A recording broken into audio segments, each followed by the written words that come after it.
जय श्री राम। सबको रानी कुशवा का हाथ जोड़ के प्रणाम। कार्तिक मास की कथा मेरे 15 अध्याय चल चुके, ये 16वां अध्याय। ध्यान से सुनते हैं, सुने और सबको सुनाए। श्री रामचंद्र जी हमारे ऊपर बहुत कृपा करेंगे।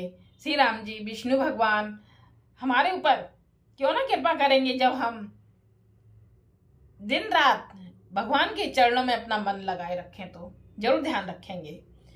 हमें उनसे विनती करने की जरूरत नहीं पड़ेगी और वो हमारा ध्यान अपने आप ही रखेंगे।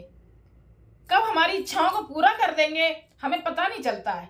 बस अपना ध्यान भगवान जी के चरणों में लगाए रखना है। जय श्री राम। तो चलें 16वां अध्याय। सुनो लगाकर मन सभी, संकट सब मिट जाए। कार्तिक महात्मा का कमल पढ़ो 16वां अध्याय। चलो, राजा पृथु ने कहा, हे नारद जी, ये तो आपने भगवान शिव की बड़ी विचित्र कथा सुनाई है। अब कृपा करके आप यह बताइए कि उस समय राहु उस पुरुष से छुटकारा कहाँ गया। पुरुष से छूटकर कहाँ गया। नारद जी बोले, उससे छूटने पर वह दूत बर्बर नाम से विख्यात हो गया और अपना नया जन्म पाकर वह धीरे धीरे जलंधर के पास गया। वहां जाकर उसने शंकर की सब चेष्टा कही। उसे सुनकर दैत्यराज ने सब दैत्यों को सेना द्वारा आज्ञा दी। कालनेमी और सुम निशुम आदि सभी महाबली दैत्य तैयार होने लगे। एक से एक महाबली दैत्यों करोड़ों की संख्या में निकले युद्ध के लिए जुट पड़े। महाप्रतापी सिंधु पुत्र शिवजी से युद्ध करने के लिए निकल पड़ा। आकाश में मेघ छा गया और बहुत अपशकुन होने लगे। शुक्राचार्य और कटे सिर बाला राहु सामने आ गए। उसी समय जलंधर का मुकुट खिसक गया, परंतु वह नहीं रुका। उधर इंद्रादिक सब देवताओं ने कैलाश पर शिवजी के पास पहुंचकर सब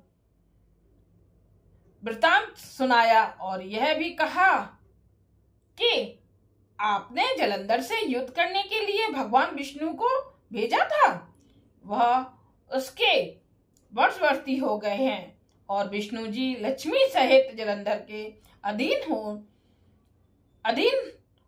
हो उनके घर में निवास करते हैं। अब देवताओं को वहीं रहना पड़ता है।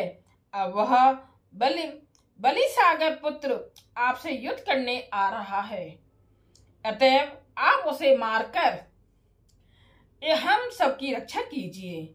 यह सुनकर शंकर जी ने विष्णु जी को बुलाकर पूछा, हे ऋषिकेश, युद्ध में आपने जलंधर का सहारा क्यों लिया, क्यों नहीं किया और बैकुंठ छोड़ आप उसके घर में कैसे चले गए। यह सुनकर विष्णु जी ने हाथ जोड़कर नम्रता पूर्वक भगवान शंकर से कहा, उसे आपका अंशी और लक्ष्मी का भ्राता होने के कारण ही मैंने नहीं मारा है। यह बड़ा वीर और देवताओं से अजय है। इसी पर मुग्ध होकर मैं उसके घर में निवास करने लगा हूँ। विष्णु जी के इन वचनों को सुनकर शंकर जी हंस पड़े और उन्होंने कहा, हे विष्णु, आप यह क्या कहते हैं। मैं उस दैत्य जलंधर को अवश्य मारूंगा। अब आप सभी देवता जलंधर को मेरे द्वारा ही मारा गया जान अपने स्थान को जाइए। जब शंकर जी ने ऐसा कहा तो सब देवता संदेह रहित होकर अपने स्थान को चले गए। इसी समय पराक्रमी जलंधर अपनी विशाल सेना के साथ पर्वत के समीप आ कैलाश को घोर सिंहनाद करने लगा। दैत्यों के नाद और कोलाहल को सुनकर शिवजी ने नंदी आदि गणों को उससे युद्ध करने की आज्ञा प्रदान की। कैलाश के समीप भीषण युद्ध होने लगा। दैत्य अनेकों प्रकार के अस्त्र शस्त्र बरसाने लगे। भेरी, मृदंग, शंख और वीरों तथा हाथी, घोड़ों और रथों के शब्दों से शाब्दित हो पृथ्वी कांपने लगी। युद्ध में कटकर मरे हुए हाथी, घोड़े और पैदलों का पहाड़ लग गया। रक्त मांस का कीचड़ उत्पन्न हो गया। दैत्यों के आचार्य शुक्र जी अपनी मृत संजीवनी विद्या से सब दैत्यों को जलाने लगा। यह देखकर शिव जी के गण व्याकुल हो गए और उनके पास जाकर सारा वृत्तांत सुनाया। उसे सुनकर भगवान रुद्र के क्रोध की सीमा न रही।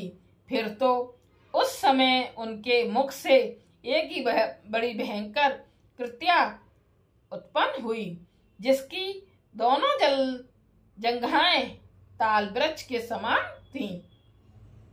वह युद्ध भूमि में जा सब असुरों का च्यवण करने लग गई और फिर वह शुक्राचार्य के समीप पहुंची और शीघ्र ही अपनी योनि में गुप्त कर लिया। फिर स्वयं भी अंतर्ध्यान हो गई। शुक्राचार्य के गुप्त हो जाने से दैत्यों का मुख मलिन पड़ गया और वे युद्ध भूमि को छोड़ भागे। इस पर शुंभ, निशुंभ और कालनेमी आदि सेनापतियों ने अपने भागते हुए वीरों को रोका। शिव जी के नंदी आदि गणों ने भी, जिसमें गणेश और स्वामी कार्तिकेय जी भी थे, दैत्यों के भीषण युद्ध करना आरंभ कर दिया। जय सिया राम। ये था 16वां अध्याय। रानी विश्वा का हाथ जोड़ के प्रणाम सबको। आप सुनिए और सबको सुनाइए। भगवान हमारे ऊपर जरूर कृपा करेंगे, तुलसी माता हमारे ऊपर जरूर कृपा करेंगी। जय सिया राम।